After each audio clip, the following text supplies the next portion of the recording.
What's going on, everybody? It's your man, The Voice. And I know you got a question on your mind, and that's who's fighting this weekend? Don't worry, I got you. Before we get into the fights this weekend, though, major fights have been announced recently. The biggest of all being Jake Paul versus Anthony Joshua. This will be probably the fight of the year, even though it was put together on very short notice. Salute to Jake Paul for taking on such a great challenge in such a short period of time. Most people may be thinking, dude, this is like a death sentence for you. And it could very well be that for both men's careers based on the outcome of this fight. Now, Jake Paul has flown cardboard planes before, flown in cardboard planes before. He's let folks throw knives at his head. So he's done some very dangerous things in the past. Uh, again, I don't know if anything that he's done. Well, flying a cardboard plane is pretty dangerous. So, getting knocked out by somebody is probably low on the totem pole. Where with Joshua, yes, his chin is suspect, but Jake Paul couldn't knock out Anderson Silva, though he knocked him down. Couldn't knock out uh, Chavez Jr., couldn't knock out a nearly 60-year-old Mike Tyson. You're going to knock out AJ? I mean, he is diminished, but come on. Now, I would have been more afraid for AJ if he was just coming in off the couch, but he was training for a fight on the Ring 4 card uh, this weekend coming up. So he's been in camp. And now word on the street is he's been in camp with Usyk, or using his people. So he is not taking this lightly. If it goes longer than his fight with Francis Ngannou, it's going to be a loss for him, which again could spell the end of his career. Another fight that was named for this card, another replacement. Anderson Silva was supposed to face Chris Weidman in a boxing match. This time, though, Mr. Save the Day, St. Louis's own Tyron Woodley will be fighting Anderson Silva.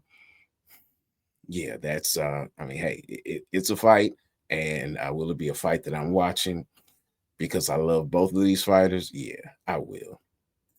Now, another fight that got signed recently was between Mario Barrios, the WBC welterweight champion, who will be facing Ryan Garcia. I don't know what to think about this. Well, I do know to think about this fight. I think it must be the money because there's no way that Ryan Garcia, coming in off of a loss, getting knocked down by Rolly Romero, looking horrible, horrible, should be fighting for a title next. And the green belt on top of that, again, it's the money. This is the biggest fight for Barrios, who didn't look that good in his last fight either. Getting a draw against a 45-ish year old Manny Pacquiao it's just interesting. Again, people will pay for the fight because they want to see if Ryan Garcia can pull things out.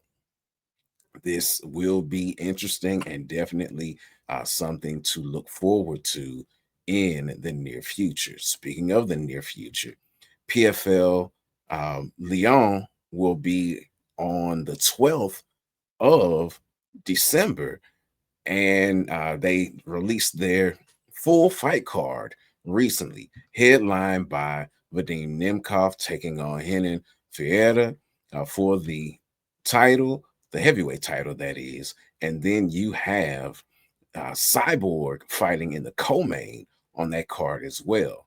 Sticking with the PFL, they announced that on the 7th of February, their Road to Dubai card will take place in Saudi Arabia, and Usman Nurmagomedov will be looking to defend his title against the rising Alfie Davis, who just won the PFL tournament championship earlier this year.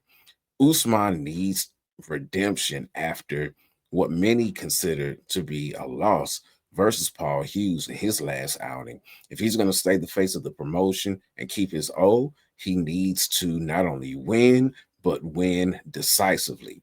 Even if he's looking to part ways with the PFL, you still need to win and win decisively. You need to look good because the UFC is not looking for too many more Bellator former Bellator champions because they've been getting stomped out as of late, whether they be champions like Patchy Mix or uh, high profile fighters like Aaron Pico. It's not been good for the Bellator fighters.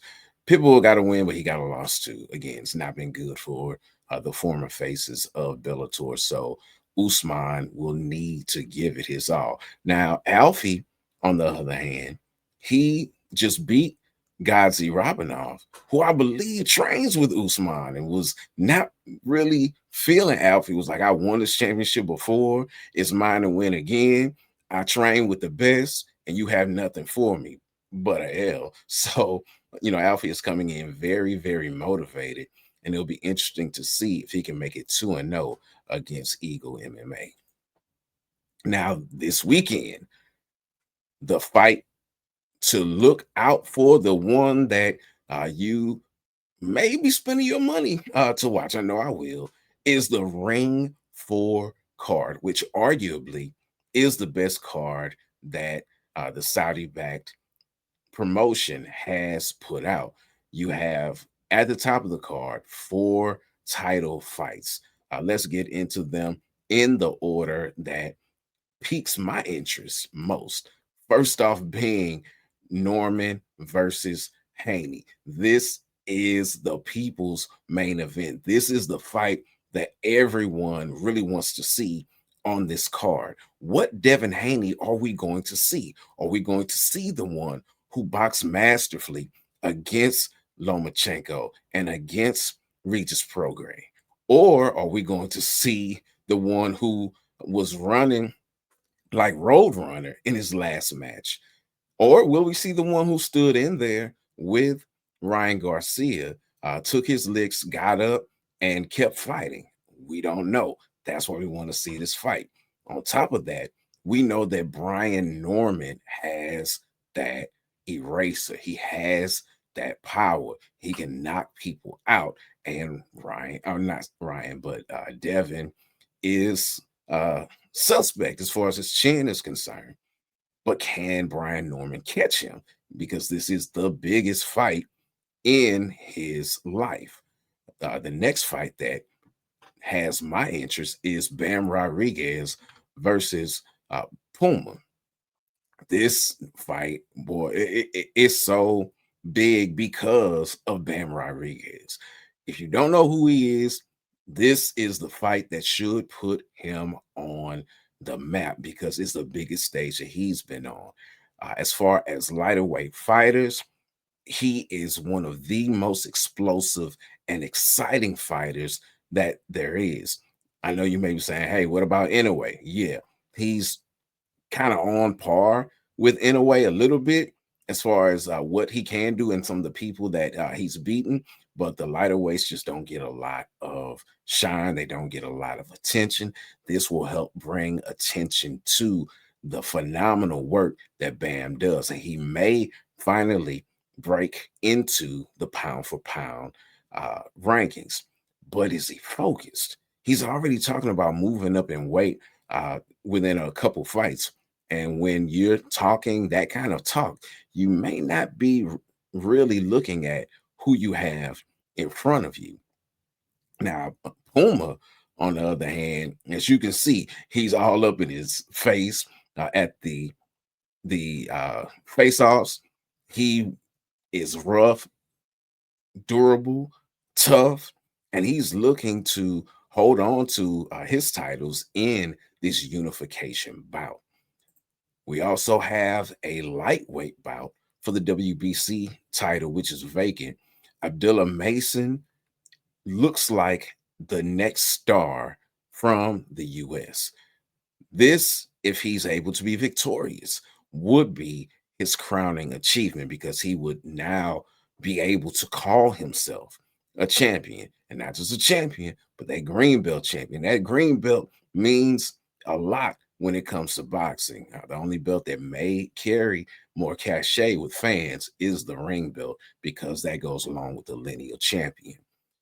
Now, Abdullah is undefeated with 19 victories, I'm sorry, 17 of them coming by way of knockout. And the last nine of his fights, he's knocked out his opponent. But Noakes on the other end, Sam Noakes, he comes with his own record. He wants to stay undefeated as he has 17 fights, all of them victorious, and 15 of those by way of knockout. However, the two unanimous decisions that he's had have come over his last five fights.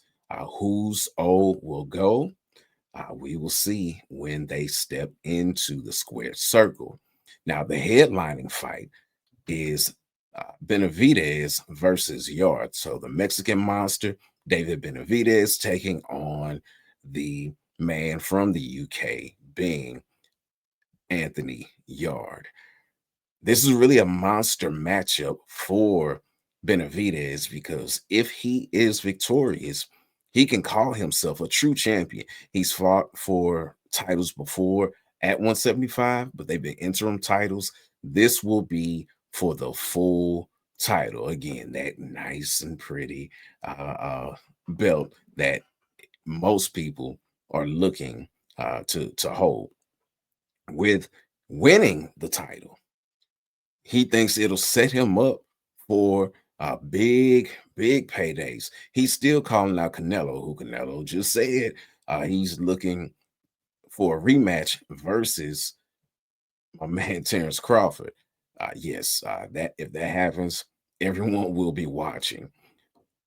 So if that doesn't happen for Benavidez, who keeps chasing Canelo, the other champion at that weight class is Bivol. Now, Bivol is hurt. He's been linked to a fight with Baturbiev whenever he gets healthy. But while he's waiting to get healthy, Baturbiev versus the monster, the Mexican monster. Yeah, sign me up. I want to see that. Whereas Yard is looking to become champion as well and really to put a stamp on his career. He's not had the level of success that Benavidez has had, and he's fought for full titles before, but every time he has, he's come up short. And not only has he come up short, but he's been knocked out once by Kovalev, and then the other by Beterbiev, which we just talked about. The only other loss on his record was a split decision to Lyndon Arthur, who he was able to get his revenge with in his last bout. So a lot on the line for both of these gentlemen. But that's not all for this weekend. The UFC makes its debut in Qatar, and it is headlined by a very interesting and potential title contender fight in Arman Sarukian and Dan Hooker, not Donald Hooker, but Dan Hooker. Um, what is so interesting about this is that Arman Sarukian has a way of just shooting himself in the foot. He was supposed to have a title fight uh, with Islam when he was still the champion, and that was a fight that we all wanted to see because we felt like Arman really posed the greatest challenge for Islam. Islam has moved up to 170 now, so unless Arman goes up, probably won't see that fight. However, he pulled out with some kind of something, put him in the bad graces of the UFC. He's keeps looking for a title fight, but we talked about how people were up in each other's faces. We saw Devin Haney all up in Brian Norman's face. We know Puma Martinez was all up in Bam Rodriguez's face, and Arman Sarukian in the face off put his face all in the face of Dan Hooker, headbutting him. which is not going to go well for him as far as his relationships with the brass of the UFC. However, if he's able to be successful and do so in a spectacular fashion, that may make him up next for the champion in Ilya Taporia. Now, Hooker, he's on a 3-fight win streak, and he's probably one win away from a title fight, but he's got to get through Armand. The co-main, you have Bilal Muhammad, who really wants people to remember his name after losing to JDM in his last fight and losing his title, taking on Ian Machado Gary. Gary with a win is probably, or if he's not up next for Islam, he's right there in the mix. Whereas with Muhammad, he needs to win just to keep his name relevant. All right, that's who's fighting for the week ending November 22nd. Until next time, fight the good fight. What's going on, family? It's your man, Wildress. And it's your man, the myth, the legend, the voice. And you just finished watching the main card on the MTMV network. Yeah, for more great shows just like this, smash the subscribe button and keep fighting the good fight.